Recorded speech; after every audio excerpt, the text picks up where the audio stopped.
Hi, I'm Callum from Tyne Valley Motorhomes, and this is the handover video on the Auto Trail Imala 615. So starting with walk round on the outside of the vehicle on the driver's side, the first point you get to is your flue for your Truma Ultra Store. So this is your water heater. So when heating the water on gas, this flue cover has to come off, otherwise it will fail as a fail-safe system with a red light, which means that it can't circulate the exhaust fumes out the side of the van. So to take it off, all you need to do is put your hand on the top, thumb in the middle, peel it off. This is only for when heating the water on gas. If you're heating it on electric, it can stay on, but if using the gas for the water heater, this cover does need to come off. And the best place to keep them is in the passenger door pocket, I tend to find. And then before you get in to drive off the site, you can pop it back on. Underneath you've got your wastewater outlet, so this is your dirty water collected by your shower, sink and hand basin. On the side is a valve and you can drain this off. Normally on the way out of your site you drive over a grid, open the dirty water disposal point and allow that to drain off so that your water is out of the vehicle and that it doesn't cause any damage in the winter with freezing or any weight. Because what happens with weight is if you're carrying dirty water around with you, it could add weight to the payload and making you too heavy. So get rid of the water and it'll mean that you put more bits and pieces on board and it's not going to affect your weight. Next up is your hookup point. So this is where you'd hook the vehicle up to mains 230 volts. You lift the flap on the vehicle, lift the flap on the hookup lead, the cover there, and slide it on. Always hook the vehicle first, then the site, and do it in reverse order when unhooking, so that you're never walking around with a live lead in your hand. This is your LPG locker, so this is your gas locker, and this is where your gas bottles live.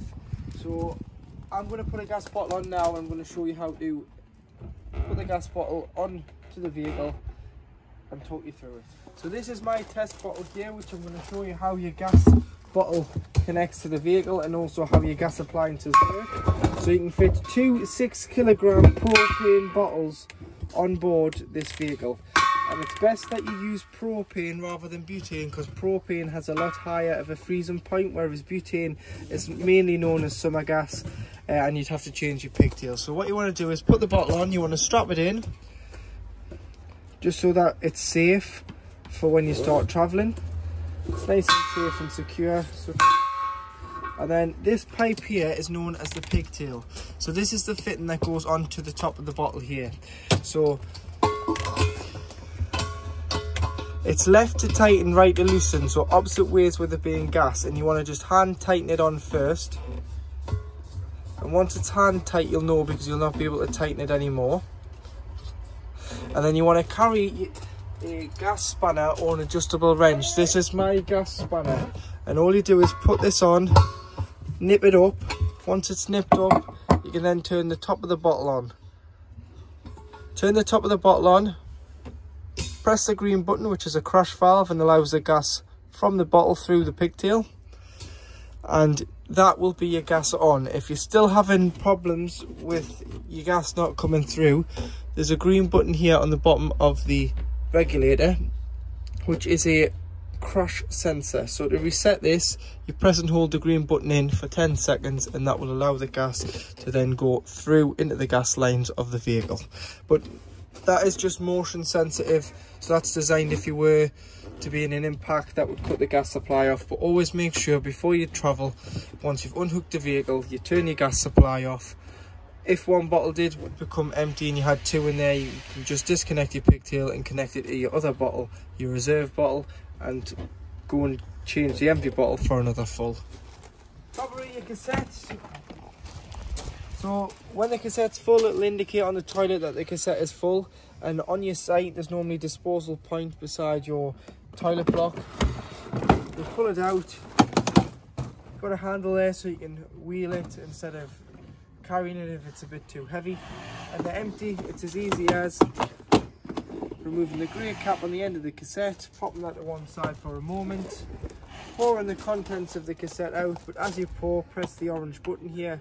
It allows a bit of air in and stops it glugging. You can pour the contents of the cassette out. Once you've done that, there's normally a tap there, so put some water in, give it a rinse, tip out again before going in with a cap full of chemical. So this is a 120ml measuring cap. It can be blue chemical, it can be green chemical. It's up to the site what they prefer you to use, but just ask when you're booking your site and you'll be able to take the right chemical with you. You can also use the tablets. The tablets are in a cellophane wrapper, and what you can do with them is flush a pint of water down the toilet and then drop a tablet through the toilet, and that'll break down into liquid. They're just a little bit easier to store, but the liquids, it's up to you whether you use the liquid or the tablets.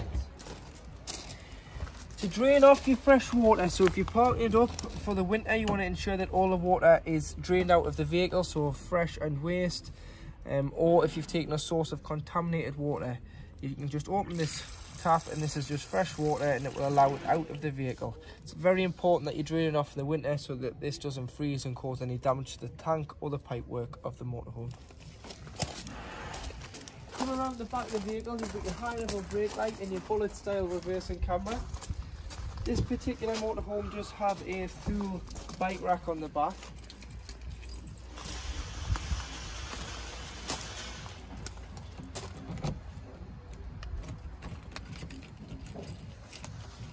And you've got lockable crossbar holders here, so these hold the crossbars. So take that off, pull the rail down. You can move these depending on how big your bikes are, and then you would put your wheels in the chock, through the spokes, tie the wheels down. On the crossbars of the second bike and the first, like you've seen before, you can lock these, so you can lock it once the bike's on. And then for the sake of security, I would just put a bike lock around the frame of the bike, just as an added extra.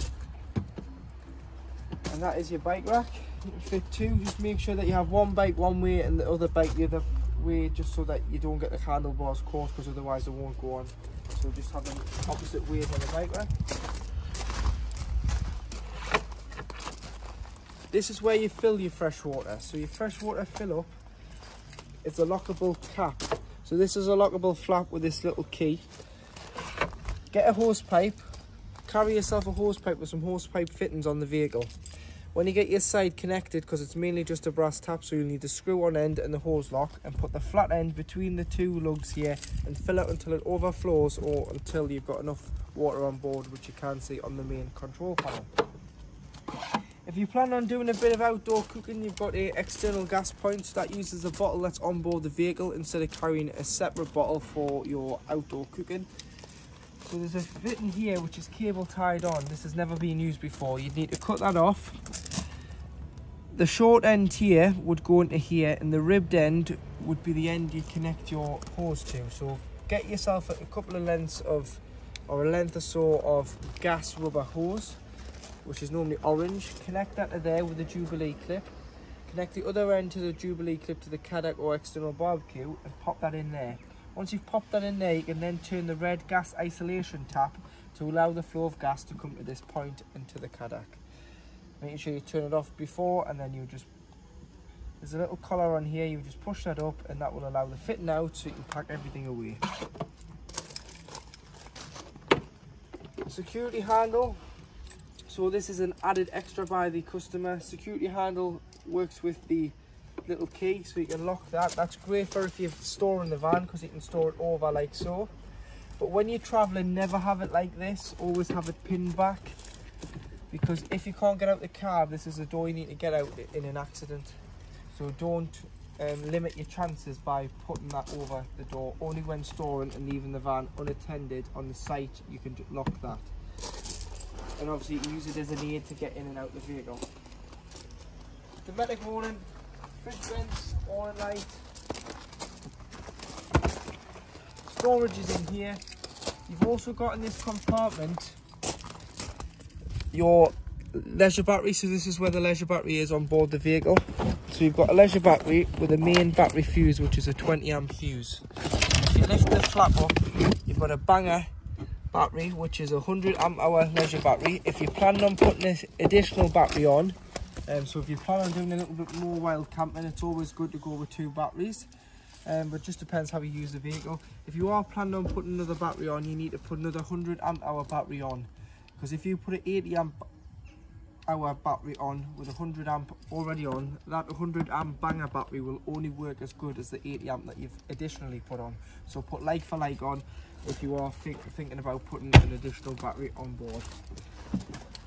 Beside the passenger door, using the main ignition key, you've got your diesel filler, which is a lockable cap. Tyre pressures are here, so 5 bar 72.3 on the front and 5.5 bar 79.5 on the rear. Toolkit is underneath the passenger seat, which includes a jack and a brace and a tone eye.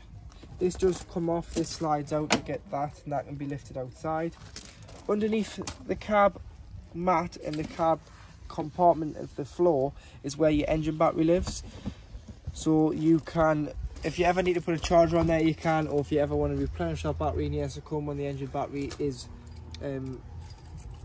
broken and needs to be replaced, you can replace the battery there. Bonnet release is on the side of the dashboard. You do have to have the passenger door open for that to open.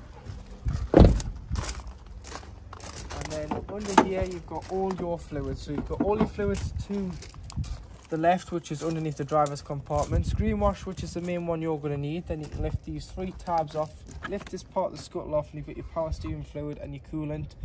And then next to that you do have your brake fluid, oil filler and the dipstick. And then for giving or receiving a jump start, this is your earthen point and this is your positive point. There's normally a cover over that, so if the cover's on, key or flat screwdriver into there, take it off the clip, lift it up, you can put your red terminal there and your black on there to give or receive a jump start from the vehicle. And you do have your weight plate here, so 3.5 ton gross vehicle weight. If you were to put a tow bar on, the vehicle being the motorhome and whatever you're towing being the trailer or the car can't exceed 4,750 kilograms. So once on board the vehicle, you've got your main 12 volt control panel. First of all, you need to turn it on. So this is your master switch. So this turns the 12 volt on. If you're hooked up, you'll get 230 volt. If you're not hooked up, you'll only get 12 volt off the battery. To turn your lights on, you need the master switch on, which is this one here, and then they all are individually switched around the motorhome. And making sure that you've got enough water on board first. If you've just filled up, you know that you're safe. You can put your pump on, and that'll pressurise up and then cut out like it has, and it'll also bring up the reading. So it tells you there that there's 25% fresh water in the tank and 0 waste. Your awning light is this switch here, which is the light on the outside of the vehicle, and then you can scroll through. So you've got your Sergeant control panel, that is the EC361 power supply panel. Your leisure battery is at 13.7 volts, but it's charging, so unhook the vehicle to get a true reflection of the battery. But that lets you know that you're hooked up because it's saying it's charging. The charger is obviously a mains appliance. You've got your vehicle battery, which is also charging. So unhook the vehicle and you'll get a true reflection of both batteries. You've got your fresh water reading. Your select battery needs to always be the leisure. If that says vehicle, you need to change it over, because the leisure battery is the auxiliary battery, which is designed to work the motorhome side of the body and not the engine, because there's 2 separate batteries. If that's saying vehicle, you want to change it to leisure because you don't want to flatten the engine battery. Go to start the vehicle and it doesn't start. And then you adjust the time on the panel here. So in the kitchen, which is across the back of the motorhome, you do have 3 gas burners.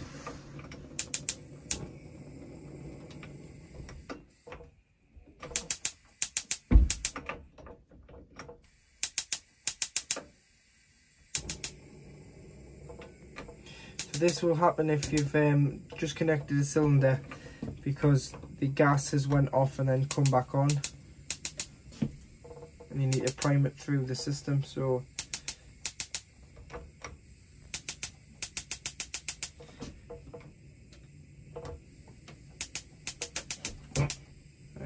there's 3 lit gas rings. Once you've had the gas on, allow it to cool before you put the glass lid down on the hob. Same with the electric hot plate, which is this one here, which you've got to be hooked up for that to work. That's only on mains. Everything's got to be cold before you put the glass lid down, otherwise it will smash with the heat. oven light, grill, and then under the grill you've got your oven. Oven details are here if you ever need any parts for the oven. Whoever you contact, any motorhome caravan dealer, will ask for the model number of the oven for burners and parts and cooker knobs, bits and pieces like that. You will have to supply that detail, so that's there. Underneath you've got some storage, but you've also got 5 gas isolation valves. So you've got 2 red, 3 grey, and they're just located here. So you've got your boiler, your oven, your water heater, your fridge and your barbecue point. If you need to isolate any gas appliance, turn the bottle off to be safe. These are mainly for when the vehicle is annually serviced. However, if you know what's leaking gas, you can isolate each individual gas valve which supplies the gas to that appliance. So say it was the boiler, all you need to do is turn it like so. That's off, that's back on. At the back you do have your water pump, so this is your pump that kicks in when you turn your pump on your panel and open your taps.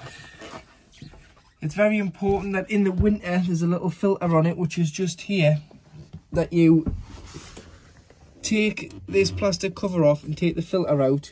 Do it with a tea towel or something to catch the water, but never leave this full of water in the winter, because when the van when we're experiencing the cold and the van gets really cold, this water could freeze and it could split this cover.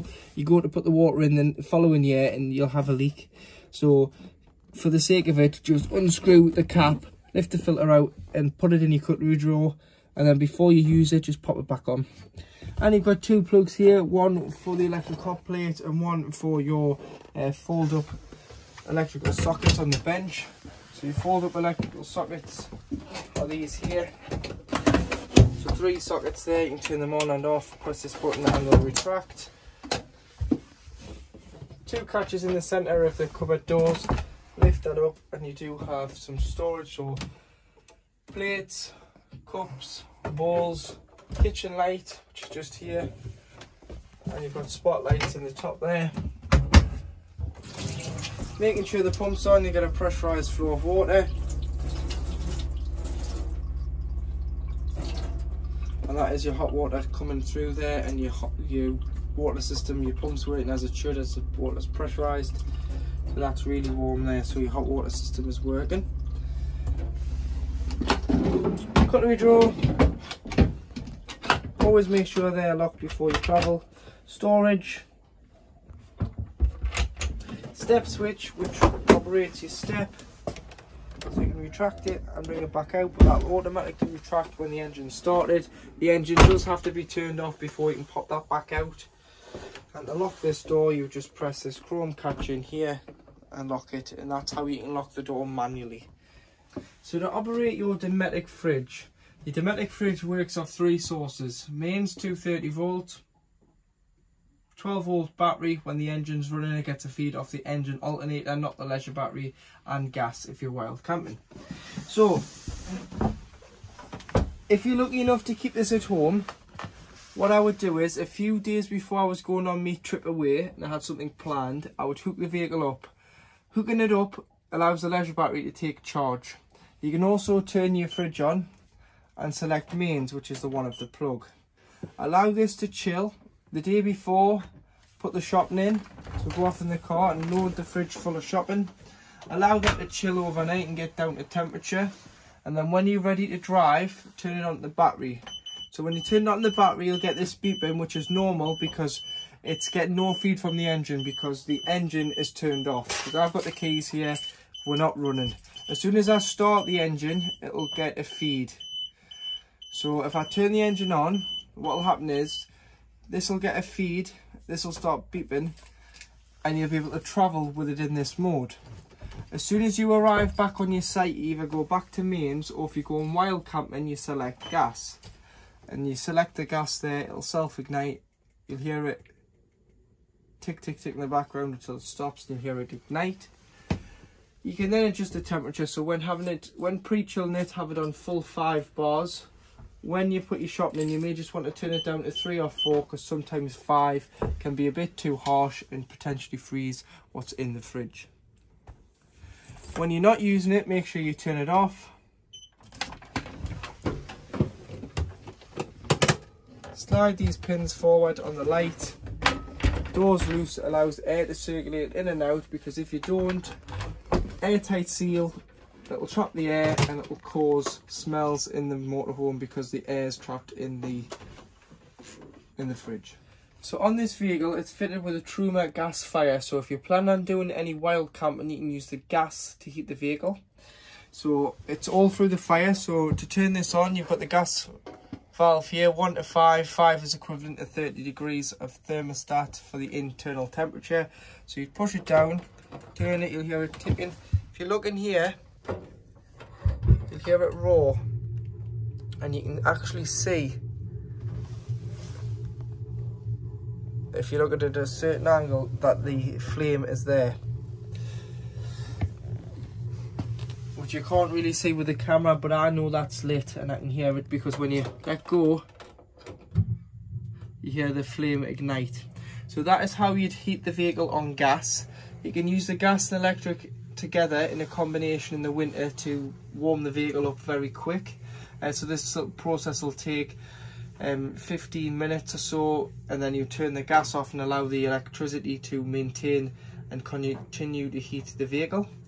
So what you can do is, when you're wild camping, you'd use your gas and it'll convect out the front, because you don't want to use the fan, and this is the fan, because the fan's going to use the 12-volt leisure battery, whereas when wild camping you want to get as much use out of that battery before you then go home or go to a site to recharge.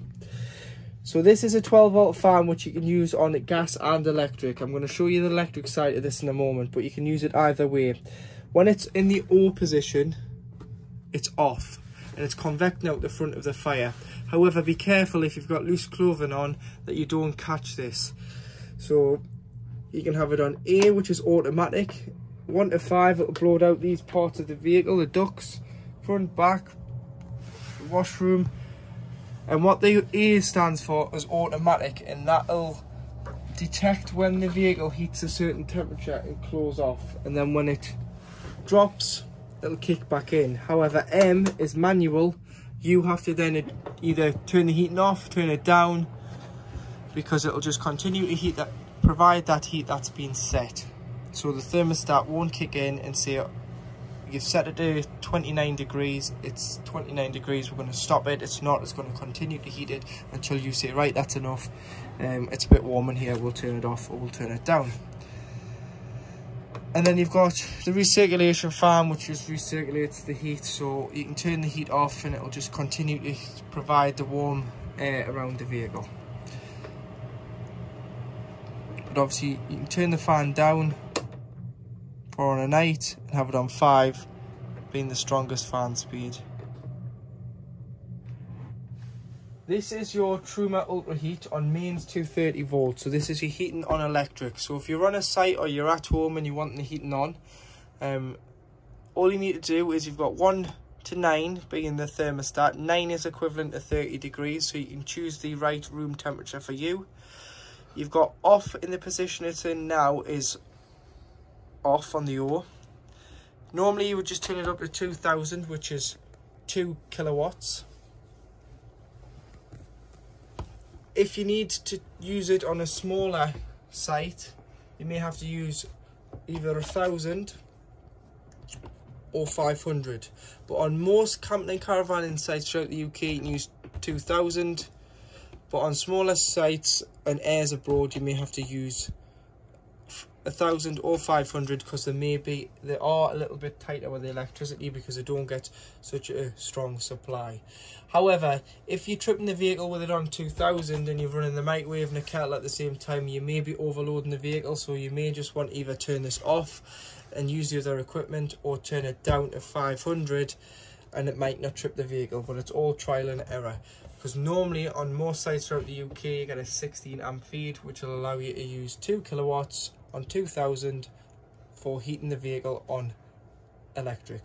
But like I say, you can use the electric and gas together in the winter to reduce the time it takes to heat the vehicle, so that you're not sitting in a cold van. And this should get the vehicle to temperature in around 10-15 minutes. Turn the gas off and allow the electricity to continue to heat the van. So these are your water controls. You've got Truma boiler, gas, Truma boiler EL, electric. So you can decide whether you're heating the vehicle off gas or electric. If you're heating it off gas, the cover needs to come off the outside of the van, otherwise it will fail with a red light. You can get a red light on the gas side for two reasons. Obviously, one, the cover's on. Two, there's no gas supply, so it's either run out or it's switched off. So if you're heating it on gas, you'd use, which you use if you're wild camping, because you wouldn't have any electricity supply, you've got two different options. You've got off in the middle, you've got 50 degrees, or you've got 70 degrees. On the electric side, you've got 1 kilowatt, 750 watts, or 2 kilowatts, 1500 watts. So it'll depend on the amperage of the site whether you use 1 or 2. Normally you can use 2 on all sites throughout the UK, because they normally give you a 16 amp feed. Some sites abroad and smaller areas, you may have to use 750 watt supply, because of don't provide such a good supply of electricity on the site, because they simply don't have it in their area. If you are wanting water quick, you can have the gas and electric on together, the same as the heating, and this will reduce the time it takes to heat that 10 litres of water up at a time, as it's a storage boiler on a motorhome and it holds 10 litres in the Truma boiler at any one time. So underneath the bench seat on the driver's side of the vehicle, you've got storage at the back, but most importantly you've got the boiler at the front. So this provides you hot water on either gas or electric. So this holds 10 litres of water in here at any one time. In the winter, it's very important that when you're not using it, you drain the water out of here, because you don't want the colder climates to freeze the water inside the boiler, because unfortunately it's not covered under warranty, as it's your responsibility to drain the vehicle down. So frost damage isn't covered, and frost damage would be the cause of the water freezing in the boiler, because you've left the water in when we're experiencing cold temperatures.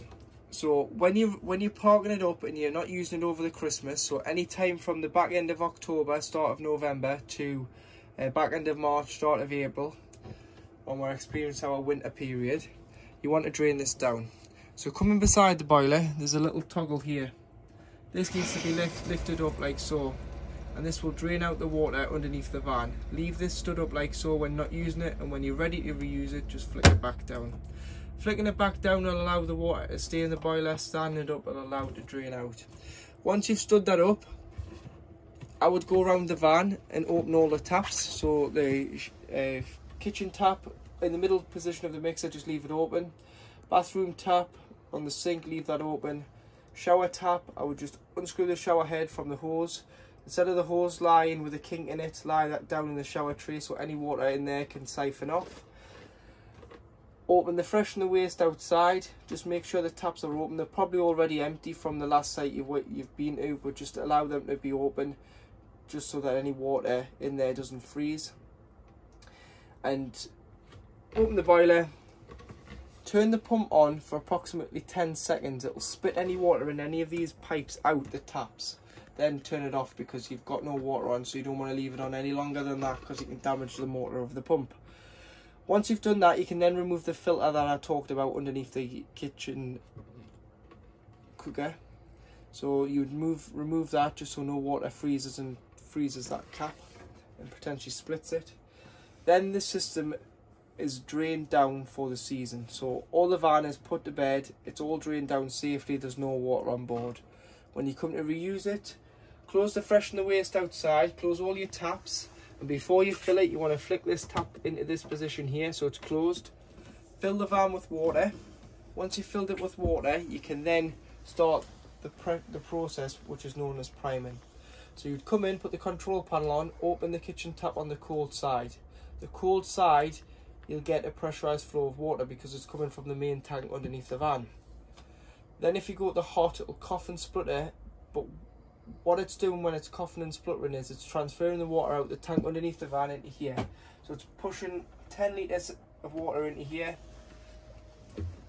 Once the 10 litres has reached its mark, it will then pressurise itself through the tap, which is a pressurised flow of water. Once you get the pressurised flow of water out of one tap, you've probably done the hardest part first. Try the other taps and it'll be dead easy. The water will come through within a few seconds, but it'll take 3 or 4 minutes on your first tap just to get this process and the boiler filled back with water. The fuse spur located next to the boiler is the Ultra Store on electric. So if you didn't have any water on board but you had the vehicle connected to mains over the winter, what you might want to do is turn this off, and it'll mean that the switch at the front doesn't work, but that means that nobody can accidentally touch it and turn the heated element on in the boiler, because it would just be like turning a kettle on without any water. You're going to burn the element out. So you can turn that on, but remember to turn it back on when you want to use it with water in, but you can turn it off to avoid any damage of the heater element. In the lounge, you can use it as 2 single beds, or you can join the beds up to make one giant king size bed, because they're a lot bigger than a double. And to join them up, you need to slide it forward, and as you slide it forward, you want to drop the leg.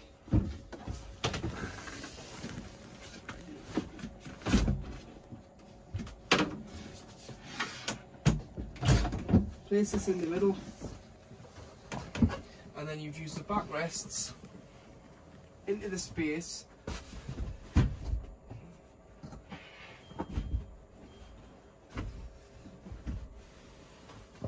But what I'd personally do is turn the cushions like this, all of them, including the base cushion, because you get the flatter surface to sleep on, opposed to having it this way where you get the bull nose, the ridge, as you can see there. They're both tapered, so they're taping into each other. These are bull noses on the cushions, whereas if you put them upside down, you get the flat surface. You'll get a far comfortable night's sleep on the backs than you will on the front. So you can put a fitted sheet on, and you can put your duvets on, and you've got a good size king size bed. Your fuse board can be found in the cupboard above the lounge, just behind the driver's seat. So this is your Sargent EC176 power supply unit. So you've got a system shutdown button on, being the black button. So if you wanted to avoid a power drain in the winter when storing it, you can just push this button up and it will kill everything to do with 12 volt. Here you have all your 12 volt fuses, which are all listed on the front, but they also do carry assortment of 12 volt fuses, just in case one does blow. You can pick the fuse out. So when you pick the fuse out, if it is blown, say it was this fuse here, or that, you can just wiggle it out.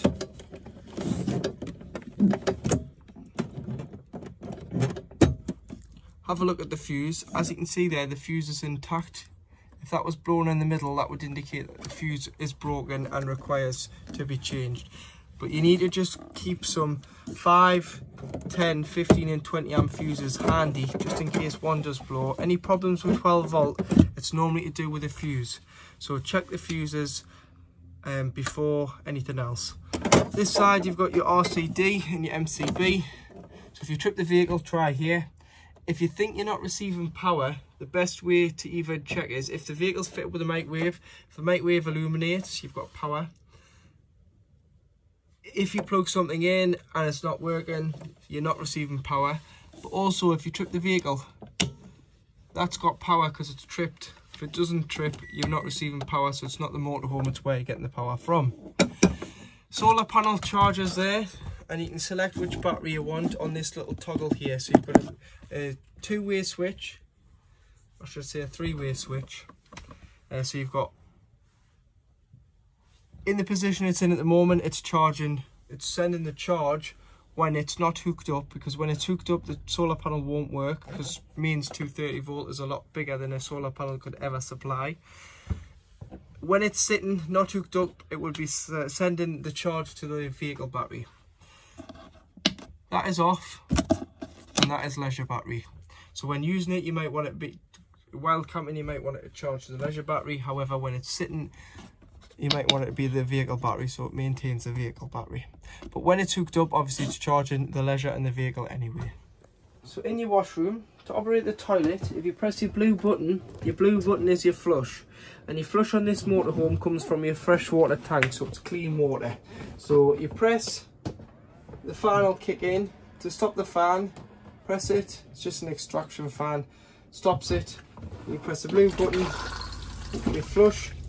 Always flush the toilet first and put a small amount of water in before using it. And then before using it, there's a grey handle on the pedestal of the toilet. You need to slide that to the right. It opens the blade, it stops the blade from getting messy, and it makes sure that everything goes into the cassette. Use it, flush it after use. If you've bought the blue and the pink, obviously the blue goes into the cassette, the pink, grab an empty spray bottle, put so much pink in, so much water, spray, flush, and close the blade after use. Always close it after you've used it, because if the cassette indicates that it's full, which it will with 3 green lights underneath here, you can pull it out the side of the van and empty it. If the blade's left open, the cassette won't physically come out.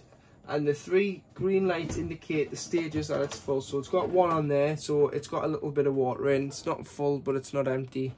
And then obviously in stages, it will indicate that it's full and it's time to empty it, replenish it with chemical. At the back, you've got your separate shower, which is a large size shower for this size vehicle. So you've got your separate shower.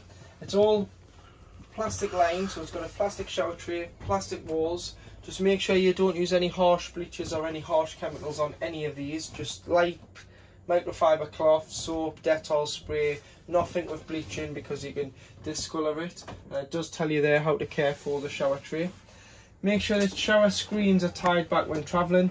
Make sure the shower hose and head is removed when winterising, and this is lining the shower tray to stop any water sitting in this pipe and potentially freezing.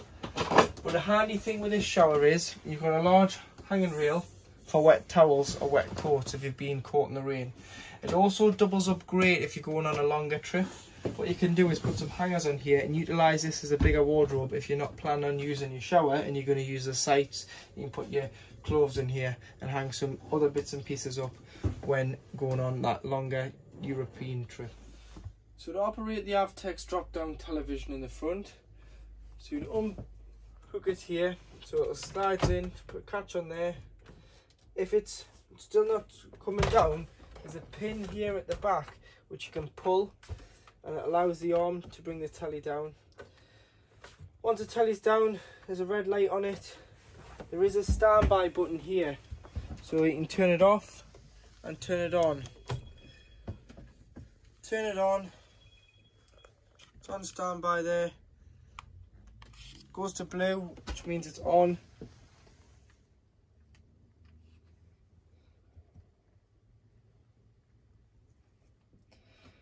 And then every time you move sites, you do have to retune this. This is just a Freeview TV. It is satellite ready, however, so if you did want to fit a satellite to the vehicle, you can. But at the moment, it's just off the aerial. And to retune, you press AQT, orange button here, press and hold.